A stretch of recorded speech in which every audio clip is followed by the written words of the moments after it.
હું ભુવા પરિવારનું સ્વાગત કરું છું. હું જ્યારથી સમજણી થઈ ત્યારે મને એકને એક જ વિચાર આવા કરે છે. કુદરતની એવી રચના છે કે વળગોળો કાઢવો જ પડે. ટ્રાફિકને પ્રદૂષણ શું ફેલાવવાનો અર્થ છે? એને ડીજે વગર ફેરા ન ફરી શકાય. આપણી ભૂખ હશે કે 100 ગ્રામની હોય તો 500 પૈસાની ડીશની શું જરૂર છે?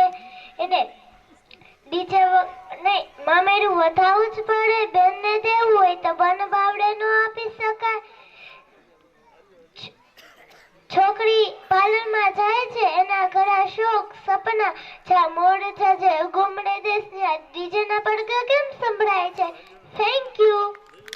ખૂબ ખૂબ આભાર દિનેશભાઈને. વિનંતી ભવિષ્યની અંદર ખૂબ જ સારી વક્તા બને અને પરિવારનું, કુટુંબનું, સમાજને અને રાષ્ટ્રનું નામ રોશન કરે એવી શુભેચ્છા પાઠવીએ. ભૂપતભાઈને પણ વિનંતી કે હું ફર્સ્ટ ટાઈમ અમારા પરિવારના સંમેલનમાં બોલી હતી અને મારું આ રીતે સન્માન થયું હતું. જોરદાર તાલીઓથી આપણે વધાવીએ. એવા જ બેન છે ઉર્વીબેન ભુવા. એમને વિનંતી, એમની આજે આ પરિવારનું સ્નેહ મિલન છે ત્યાં તથા ભાઈઓ, આજે આપણે ભુવા પરિવારના સ્નેહ મિલનના રૂપમાં એકત્ર થયા છીએ. તો આજે હું તમને દીકરી વિશે થોડું કહેવા માંગીશ. તો એટલે બાગ બગીચા પૈસા ભરેલું ગાડું, પરંતુ મારે આંગણે રમતી દીકરી એ જ મારું રજવાડું. માં, જો હું પુત્ર હોત તો તું મને ઉછેરી લેત. પછી મારામાં શું દોષ? શું તું દહેજને લીધે મને પ્રેમ નથી કરતી? નહીં નહીં માં, તું દહેજથી ડરીશ નહીં. થોડી કોશિશ તું કરજે અને થોડી કોશિશ હું કરીશ. મોટી થઈ હું મારા પગભર થઈ જઈશ, પછી દહેજ એ કોઈ મોટી વાત નહીં રહે. એનો ડર નહીં રહે.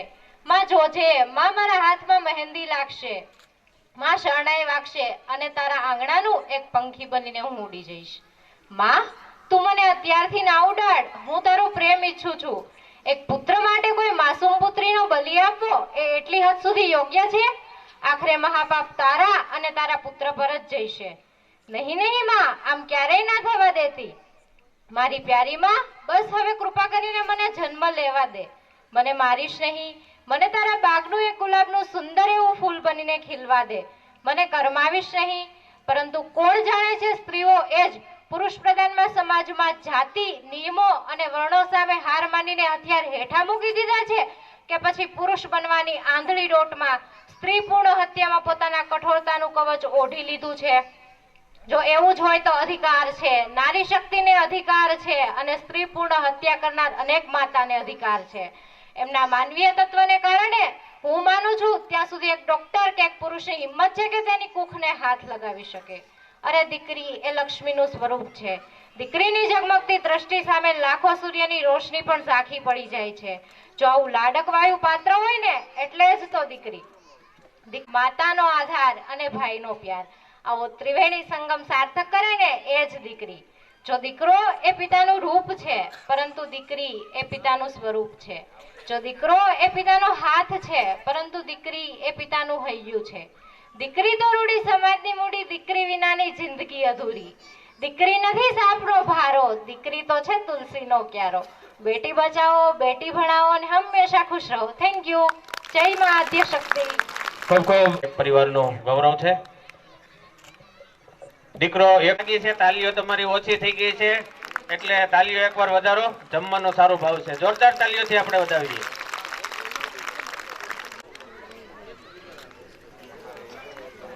એમને વધાવીએ. ખૂબ ખૂબ અભિનંદન પાઠવીએ.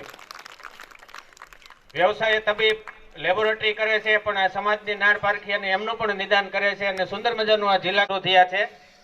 એવા દાતાશ્રી વૈભવભાઈ પરસોત્તમભાઈ ભુવા કેરાળા જોગાણી, એમનું સન્માન થઈ રહ્યું છે. ધનજીભાઈ ભુવા એમને સન્માનિત કરી રહ્યા છે. જોરદાર તાલીઓથી વધાવીએ. આઈટી ક્ષેત્રની અંદર જે ક્લાસીસ ચાલે છે તો પરિવારના જેને નહીં પણ એની ઉપયોગિતાને કારણે કરીએ છીએ. એમ જ લોકોની કદર એની સંપત્તિના લીધે નહીં પરંતુ એની ઉદારતાને લીધે થાય છે. આવા ઉદાર દિલ દાતાઓનો આપણે મંચ ઉપરથી સન્માન હોય ત્યારે જોરદાર તાલીઓ આપણે દરેક દાતાશ્રીઓને વધાવીએ. ખૂબ ખૂબ ભુવા રાજકોટના પ્રમુખ શ્રી કરી રહ્યા છે. જોરદાર તાલીઓથી આપણે વધાવીએ.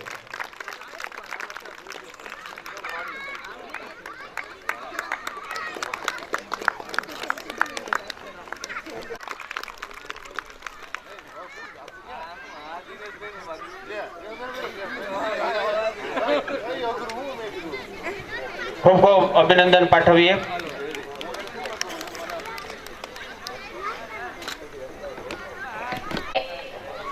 આપણે 2024 ની દિવાળી અને બેસતા વર્ષ પછી પહેલી જ વખત અમરેલી જિલ્લામાં સ્નેહ મિલનના રૂપમાં સૌ એકત્ર થયા છીએ, ત્યારે આપ સૌને દિવાળીના અને બેસતા વર્ષની ખૂબ શુભકામના અને બેસતા વર્ષના આપ સૌને જય શ્રી કૃષ્ણ. તેમજ મને ગૌરવ છે કે આપણા ભુવા પરિવારના કુળદેવી આદ્ય શક્તિમાં છે. જ્યારે આ સૃષ્ટિ ઉપર કાંઈ નહોતું,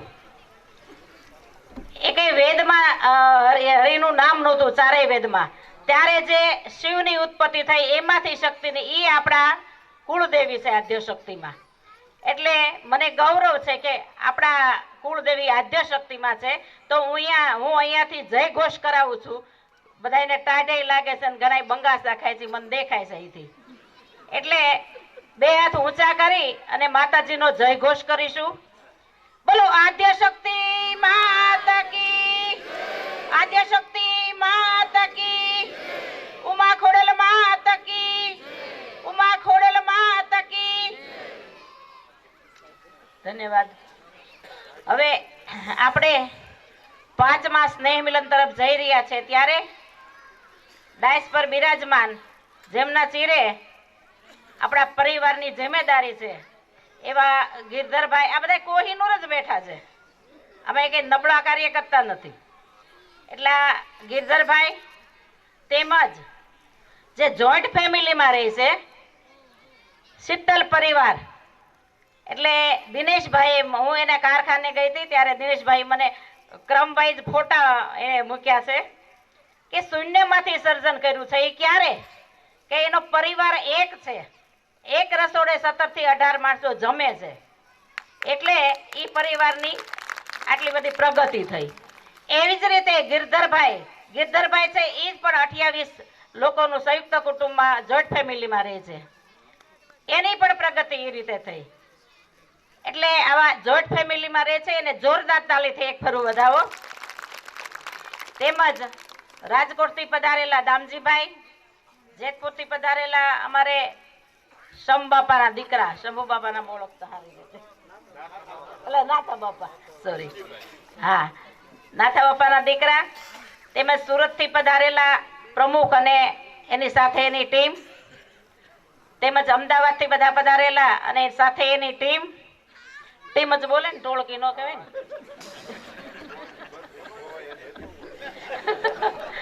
અમારે કિસાન સંઘના ઉપરથી આદેશ આવ્યો ગુજરાતમાંથી કે તમારે મહેસાણા જિલ્લામાં જવાનું છે અને ત્યાં તમારે આપણે કિસાનોને જાગૃત કરવાના છે, મીટિંગ કરવાની છે. એટલે અમે અહીંયાથી ગયા. પછી એક નટુભાઈ કરીને કાર્યકર્તા હતા, એમની ઘરે ગયા. એટલે નટુભાઈએ ફોન ચાલુ કર્યો, બીજા કાર્યકર્તાને ગામડેથી કહેતા હતા કે અમારા ગામમાં મીટિંગ રાખેલી છે, એટલે તમારે કાલે બધાને આવવાનું છે. સામેથી પૂછતા હશે કોણ આવ્યું છે એમ, એટલે કે અમરેલી જિલ્લામાંથી કિસાન સંઘની ટોળકી આવેલી ને. એટલે મેં કીધું બીજા કાર્યકર્તા બેઠા ને એવું કે ટોળકી નો કહેવાય એમ. મેં રાહ જોઈ, એને 2-5 જણાને ફોન કર્યા, પછી માફથી રહેવાનું નહીં. મેં કીધું નટુભાઈ ટોળકી તો ન બોલો, કિસાન સંઘના કાર્યકર્તા બોલો. ટોળકી તો મેં કીધું ભોવાયા નહીં કહેવાય.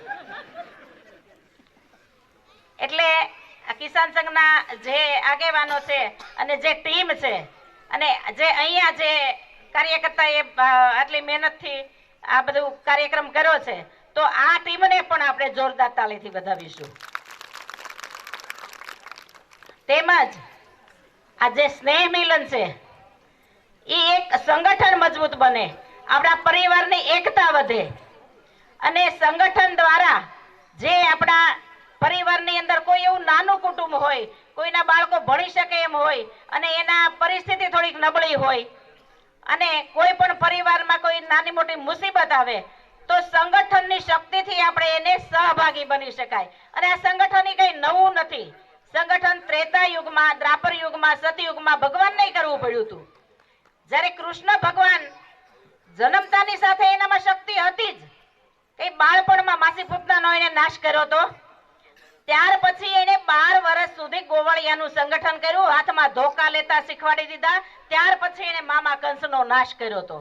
એવી જ રીતે રામચંદ્ર ભગવાન જ્યારે સીતા માતાનું હરણ થઈ ગયું, રામે 14 વર્ષ વનમાં રહી અને વાનરોનું સંગઠન કર્યું અને સીતા માતાને લઈ આવવા માટે રામ વાનર સેના લઈ અને સમુદ્ર ઉપર સેતુ બાંધ્યો અને લંકામાં ગયા અને ત્યારે એને સફળતા મળી કે સંગઠન વાનરોનું સંગઠન હતું. હું તો એવું કહું છું કે સારું થયું કે રામ વાનર સેનાને લઈને ગયા. મનુષ્યને લઈને ગયા હોત તો શું થાત ખબર છે તમને બધાય? મનુષ્યને લઈને ગયા હોત ને તો સોનાની લંકા બળીને અડધા રાવણ ભેગા બળી ગયા હોત. એટલે આ સંગઠન ઈ કોઈ નવું નથી.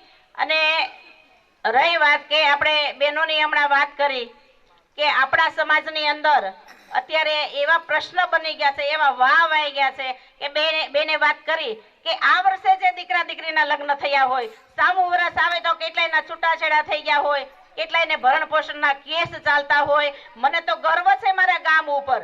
અમારા ગામમાં 23 કે 24 ખોવડા ભુવાના છે, પણ મારી લગ્ન થયા એને 48 વર્ષ થયા, પણ અમારા ગામની અંદર એક પણ દીકરી ભુવા કુટુંબની દીકરીના છૂટાછેડા નથી થયા, કોઈ દીકરી રીસામણા નથી આવી.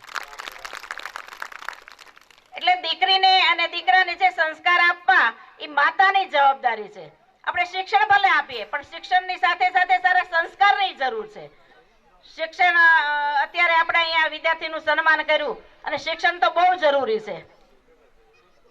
પહેલાના બહેનો શિક્ષણ નથી લીધું અને ઓછું ભણેલા છે, એવા એક ફરું એક મારો જીવતો જાગતો દાખલો, સત્ય હકીકત કે એક બેન મને એમ બેઠા હતા ને મને એ બેન કે અહીંયા આવો તો આ પેપરમાં તમારો ફોટો છે એમ. એટલે મેં કીધું હમણાં કઈ કાર્યક્રમ નથી એટલે ફોટો નહીં હોય. કે ભાઈ આવો નહીં, મને તાણ કરી એટલે હું ત્યાં નજીક ગઈ. મેં જોયું પેપરમાં જોયું ને તે શ્રદ્ધાંજલિ. મેં કીધું આ ફોટો મારો નથી, શ્રદ્ધાંજલિનો છે. એટલે કે શું કહેવાય? મેં કીધું જે મૃત્યુ થયું હોય ને એનો હોય, હું જીવું છું હજી. એટલે જે ઓછું ભણ્યા હોય એ બહેનોને બિલકુલ ભણ્યા જ નથી. સાક્ષરતા અભિયાન ચાલુ કર્યું હતું સરકારે, પણ એમાં કઈ બહુ સફળતા મળી નથી. એટલે ભણવું એ જરૂરી છે. શિક્ષણ સ્કૂલમાંથી મળે છે અને સંસ્કાર ઘરેથી મળે છે. અને સંસ્કાર આપવાને એ બહેનોની જવાબદારી છે. ભાઈઓ તો કામ ધંધે બહાર ગયા હોય, પણ બહેનોએ બાળકોને પારણામાં હોય ને ત્યારથી હાલરડાની અંદર આપણે એને સારા સંસ્કાર આપી શકાય. ઘણા બહેનો બાળકને હિસકાવતા હોય તો બીવડાવતા હોય. હવે ઈ બાળક મોટું થાય ને તો મહારાણા પ્રતાપ કે શિવાજી નો થાય, ડરપોક થાય. એટલે બાળકને એક જીજા માતા હતા, એ આપણા દેશની સ્ત્રી જ હતા, પણ એમાં કેટલી શક્તિ અને તાકાત હતી કે એને શિવાજી જેવા બાળકને જન્મ આપી અને હાલરડાની અંદર એને ભારતીય સંસ્કૃતિના સંસ્કાર ઘોળીને પાયા હતા. ઈ શિવાજી મહારાજ જ્યારે સમજવા શીખ્યા, તલવાર લઈ અને મેદાનમાં ઉતર્યા. હિન્દુ સંસ્કૃતિને બચાવવા માટે, આપણી ભારતની સંસ્કૃતિને બચાવવા માટે યુદ્ધ કરી અને એ ખતમ થઈ ગયા. અને અત્યારના ભાઈઓ શિવાજી બીડી પીને ખતમ થઈ ગયા. ઈ પાન ને ઈ માવાન. હું તો એટલું કહું છું કે ભાઈઓ વ્યસન ઓછા કરે, બહેનો ફેશન ઓછી કરે તો 100% સ્વર્ગ ભરી જાય. અત્યારે જે લગ્ન પ્રસંગ હોય દેખાદેખીમાં આપણે જોઈએ છીએ કે બહેનો બ્યુટી પાર્લરમાં જતા હોય, 50,000 હજારનો ખર્ચો કરે, લાખ રૂપિયાનો ખર્ચો કરે. અને ઈ બ્યુટી પાર્લરમાં ગયા હોય અને પછી 2 થી 3 કલાક જ જરૂર હોય, પછી મોઢું ધોઈ નાખે એટલે બધાય પૈસા પાણીમાં વયા જાય. એટલે આમાંથી બહેનોએ પણ પાછું ઉડવાની જરૂર છે. અને બહેનોને વધારે કહીને તો કે આવું તમારે નહોતું કેવું, પણ હું તો હકીકત, અને હું એટલા માટે કહું છું કે હું મારી આટલી ઉંમરમાં ક્યારેય બ્યુટી પાર્લરનું પગથિયું નથી ચડી એટલે કહી શકું. ગોળ ખાતા હોય ને કઈ નો કે તમે ગોળ ખાતા નહીં એમ. એટલે વિશેષ નહીં કહેતા કે આપણે આપણા બાળકોને સારા સંસ્કાર આપવા એ એક ઈશ્વરી કાર્ય છે. આપણી જાતિ સંસ્કૃતિને પાછી વાળવી એ પણ ઈશ્વરી કાર્ય છે. અને આપણું સંગઠન મજબૂત બને, કાયમી માટે આપણું સંગઠન ટકી રહે. દર વર્ષે આવી મીટિંગો થાય અને આપણી ભાવિ પેઢી પણ એ ચીલો ચાલુ રાખે, એ પણ એક ઈશ્વરી કાર્ય છે. તો આપ સૌને હું વિનંતી કરું છું કે આ ઈશ્વરી કાર્યમાં આપણે સૌ સક્રિય બનો એવી આશા સાથે વિરમું છું. આપ સૌને જય માતાજી, વંદે માતરમ, ભારત માતાજી. ખૂબ ખૂબ